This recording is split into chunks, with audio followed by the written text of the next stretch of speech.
ఆంధ్ర యూనివర్సిటీలో ఆర్ఎస్ఎస్ గూండాలు విద్యార్థులపై చేసినటువంటి దాడుల్ని ఖండించకుండా అగ్నికి ఆజ్యం పోసే విధంగా టీవీ5 సాంబశివరావు మాట్లాడిన మాటలను మనం ఒకసారి పరిశీలిద్దాం. హిందూ దేశంలో పుట్టి భారతదేశంలో పెరుగుతూ హిందూ దేశం అన్నదెవరు? మన రాజ్యాంగంలో ఏమైనా హిందూ దేశం అని చెప్పేసి మనం రాసేసుకున్నామా? ప్రపంచంలో ఉన్నటువంటి దేశాలు ఆయా దేశాల పేర్లు తొలగించి హిందూ దేశం, ముస్లిం దేశం, క్రిస్టియన్ దేశం అని చెప్పేసి ఎవరికి నచ్చినట్టుగా వాళ్ళు దేశాల పేర్లు మార్చుకుంటే కుదురుతుందా? మన గాలి పీలుస్తూ, మన తిండి తింటూ, మన నేల నడుస్తూ ఇక్కడ మన అంటే ఎవరు? హిందువులు మాత్రమే భారతీయుల, మిగిలిన వాళ్ళు ఎవరు మన వాళ్ళు కాదా? అసలు మీరు తింటున్నటువంటి తిండి ఒక మతానికి సంబంధించిన వాళ్ళే పండించారని చెప్పేసి మీరు ఏమైనా గ్యారంటీ ఇవ్వగలరా? మీరు చెప్తున్న గాలి, నీరు, నేల ఇవన్నీ కూడాను ప్రకృతి వనరులు, ఇవి ప్రజలందరివి. అసలు నెయ్యే లేని దగ్గర నెయ్యిని సృష్టించారు.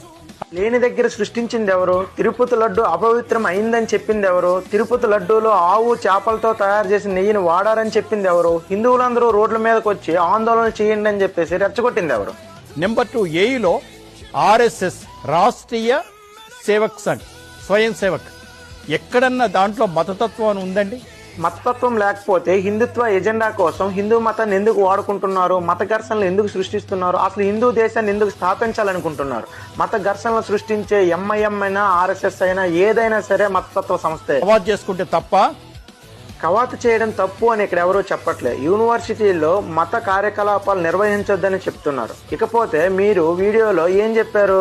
ఇక్కడ ఎటువంటి స్లోగన్స్ ఇవ్వలేదని చెప్తున్నారు. కానీ ఒకసారి ఈ వీడియో చూడండి.